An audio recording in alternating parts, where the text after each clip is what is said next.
understanding the nature of the mind becomes extremely important, because that is where the whole problem is. Our problem is neither the society nor the religion nor our upbringing. All these problems are minor and secondary when compared to the problem of the mind. So mind is obsessed with certain things, certain way of doing things. And this obsession to do things in a certain way, this obsession to cling to certain things, to cling to a certain way of life, is what causes so much of pain and suffering. By very nature, mind is chaotic, because mind wants to move, it wants to run. I say this mind is a sprinter with one leg. It wants to run everywhere, but it cannot go anywhere. It is stuck in the body, but it wants to travel everywhere.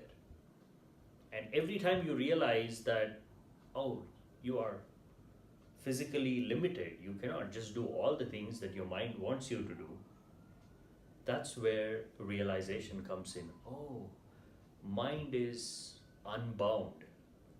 It has no limitation.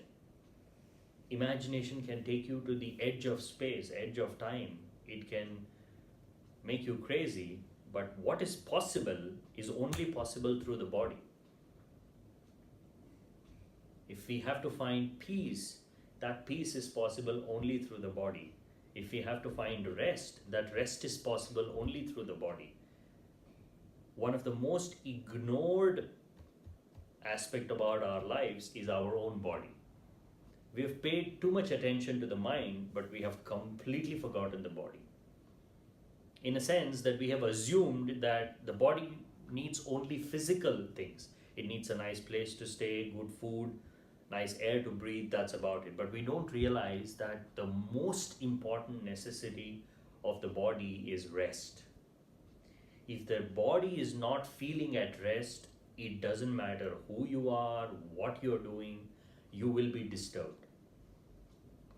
Unless rest has settled into your body, unless your body has learned how to be in one place without experiencing too much of pain, without being agitated too much, we'll never be able to find that peace. Peace is not a part of the mind, because the very nature of the mind is to be chaotic, it's to be disturbing, it's to constantly keep throwing ideas that you can chase.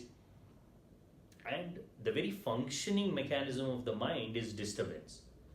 When people say, I want to find peace, I want to find relaxation, normally they tend to think that it is how to get rid of all these thoughts, how to not think about all that, how to just remain peaceful. Our idea of peace is somewhat like an empty room. If there are too many people, it's disturbing, like being amongst too many thoughts. But if everybody goes out and if you're all alone, that's peace. That's our idea of peace. But in reality, peace has nothing to do with whether there are 100 people in the room or one person or 1,000 people. Peace is about this body. Is it relaxed? Has it found its zone of relaxation? That is where peace comes from. Once you find peace, relaxation, peace in your body, relaxation in your body, then the chaos of the mind doesn't matter. It doesn't bother you much.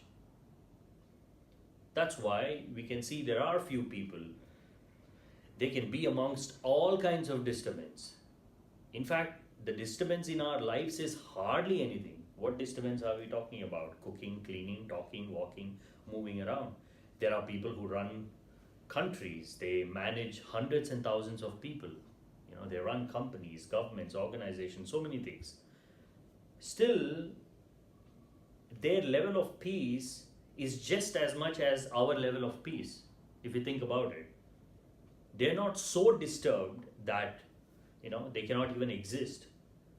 In fact, on the contrary, if you look at it, somebody who's all alone, peaceful at home, their level of peace would be much lower compared to somebody who's really active, involved in a lot of things. See, we need to understand the nature of our mind. mind has nothing to do with the content, what it is occupied with. Mind is vast. It is so vast that it can contain all the ideas of the entire universe and still it can remain peaceful. And yet it can be occupied by one single idea and it can be totally chaotic. So it's not about how much you are handling. Normally, when people are disturbed, first thing that they observe is, what is the cause of this disturbance? They look at their lifestyle. They look at what's happening in their lives and they try to get rid of everything. Oh, maybe this is disturbing me. Maybe that is disturbing me. Maybe I'm thinking too much. Maybe I'm doing too much. But if you go on that path of getting rid of things, you will realize that you're not becoming more peaceful, you're only giving yourself more opportunities to keep reflecting on the chaos that your mind already is. Are you able to understand what I'm trying to say? So far. Right? So the point that I'm trying to make is, an individual can be amidst of chaos, absolute chaos all around, and still he can be peaceful. An individual can be in a very peaceful environment, very quiet, very relaxing environment, and he can still be chaotic. He can still be not peaceful. So, how much of our peace depends on ourselves, as opposed to it depending on the people and the society and what's happening around us? That's the question.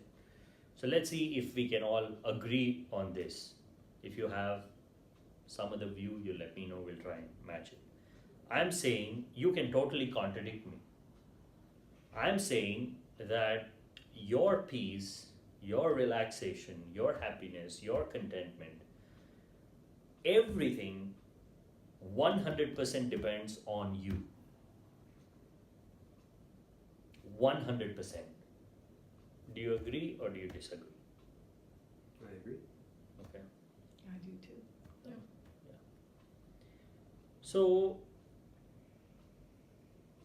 we can work on ourselves to figure out how to be peaceful, how to find that zone of relaxation within us without using any external aid, without bringing any concepts from the external world, by just using our own mind and body.